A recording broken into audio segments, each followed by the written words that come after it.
Hello, how we doing, everyone? Steven Richards back again. Cinco de Mayo today, so cheers to that. But we're here to talk about the flat Earth, of course. Alright, let's get right into this one. 15 proofs the Earth is flat and motionless. Number 1. The horizon is always flat, regardless of altitude. Horizon always meets at eye level, no matter the altitude. The horizon should be fixed, and when altitude is gained, the horizon line should fall if we are on a globe, but that is never experienced because it is flat and obviously not moving. Number 2. Water will always find its flat level line. You go anywhere on Earth and you will not see water bend. No body of water curves. It's always straight. It may fall a couple of inches. That's just due to terrain. But more or less, the surface of water is entirely flat. Number 3, the skyline issue. The Chicago skyline can be seen 59 miles away. According to the curvature formula of 8 inches per mile squared, the Chicago skyline should be behind 2,320 feet of curved water, which is also impossible. This is not a mirage because it's not upside down nor distorted. You can clearly zoom in and see the buildings of the city in their entirety, more or less. It's not like you're gonna see people walking on the streets, but you'll see maybe like story 6 or 5 and then all the way to the top, which should be behind almost 2,500 feet of curved water. Number 4, surveyors and architects do all their projects assuming the Earth is flat, no matter the size of the project.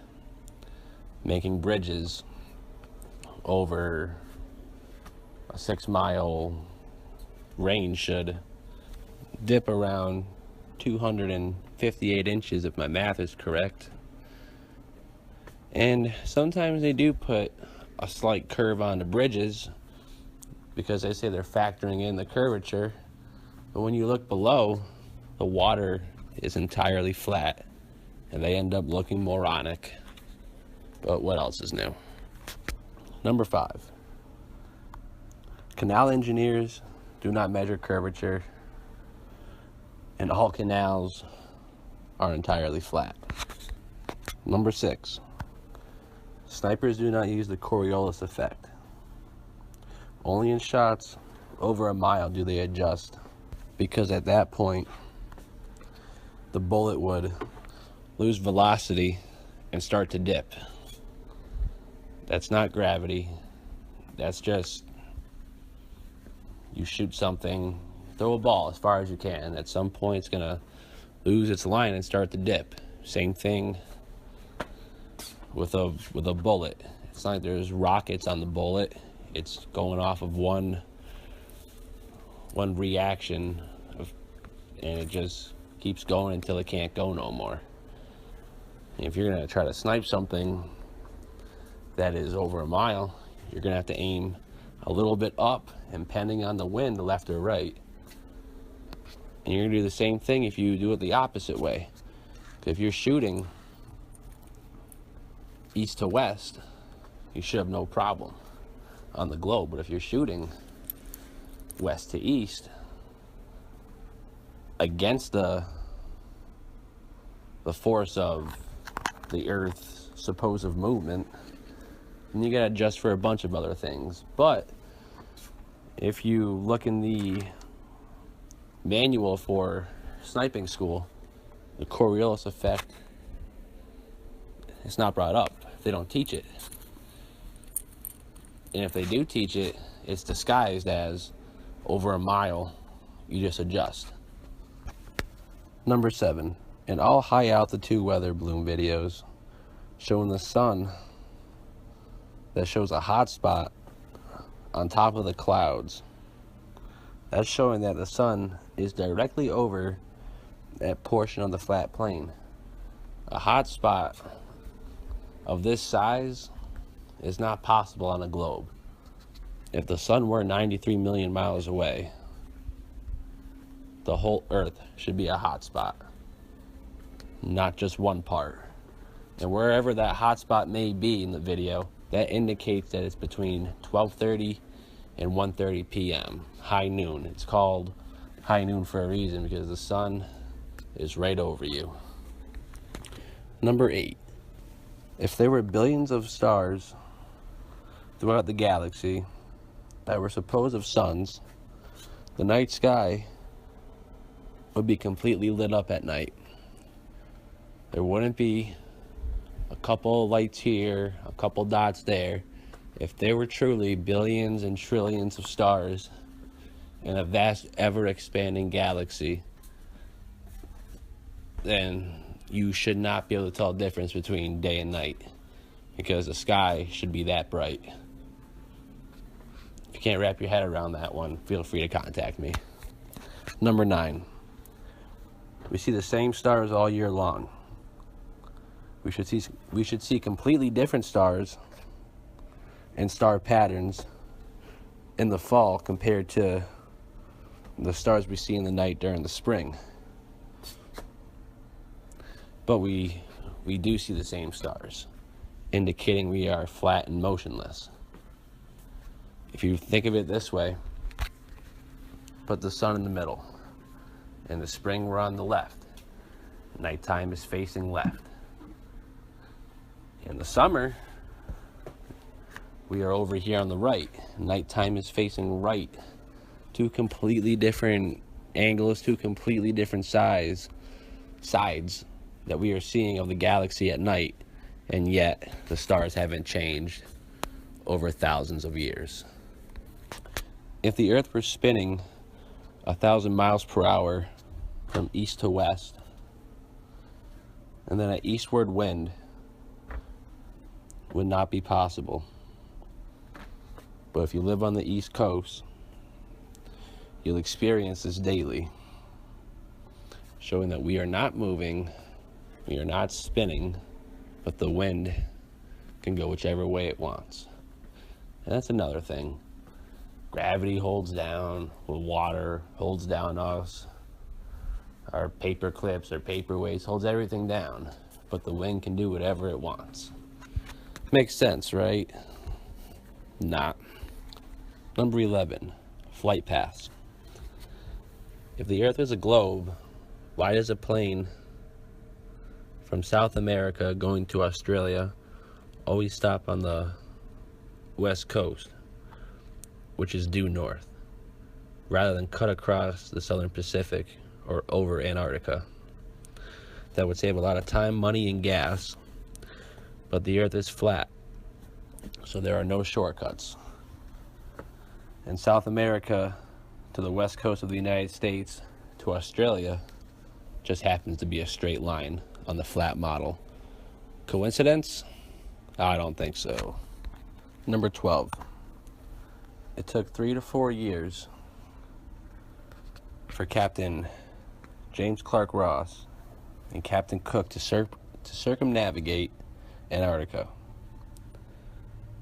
It mapped out to 60,000 miles in circumference. Impossible on a 25,000 mile circumference supposed globe. Number 13. Sunset happens slower in the southern hemisphere than in the northern. On a flat plane, this makes sense as the sun never gets below the Tropic of Capricorn, and that leaves half of South America below that line. So when it's summer in the north, the sunset will last almost 45 minutes to an hour, while in the south, near or below the Tropic of Cancer, the sunset happens in minutes. Number 14. The record for the sun not being seen at or below the 71st degree south is May 17th to July 21st. Almost 2 months. This makes sense on a flat plane. If summer, the sun is going slightly above or around the Tropic of Cancer, and that it will cause 24 hours daylight in the Arctic, and at some points in the Antarctic, 24 hours of night will happen. On the globe, this is impossible. But on the flat plane, this and almost everything else just makes a little bit more sense. Number 15. Rotation takes 24 hours,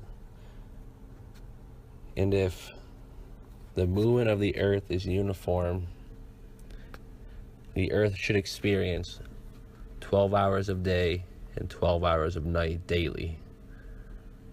Equinoxes would happen every day, but we do not experience this as we are flat and motionless, and the sun revolves us overhead, and then when it goes over or revolves over the tropic, or both the tropics and then the equator, that makes the equinoxes. Not us being some perfect distance from the sun 4 times a year. It just happens to cross over these 3 points, one of them twice, being the equator, which would cause our autumn and our spring. I'm in the northern hemisphere, so that's how that would work. And then it would cause, and then when it goes down to the Tropic of Capricorn, that's winter for me.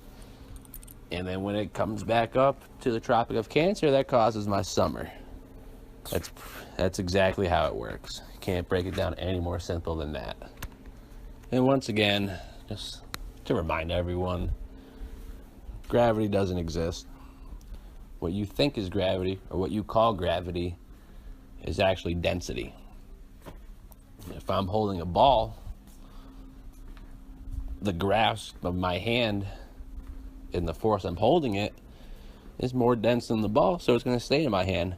Now when I let go, it's going to be surrounded by nothing but air molecules, which are less dense than the ball, so the ball has no other option but to fall to the ground, to where it is stabilized by whatever it meets on the ground. So there's no magical force, there's no invisible shit, it's just density. That's the key. And then once you wrap your head around that, and then you can look into the whole magnetic part of the flat earth, which I think is very true and valid. Look into ferromagnetic fluid, black fluid, just makes stuff revolve, it conforms to objects. It's a very interesting topic, but we'll do a video on that some other day. So we're gonna wrap it up. So if you have any questions or concerns about me, or if you want to contact me, just email me at scuba2114@gmail.com. Like I said, it's Cinco de Mayo, so cheers. Everyone have a great, safe night, and we'll be back again soon. See ya.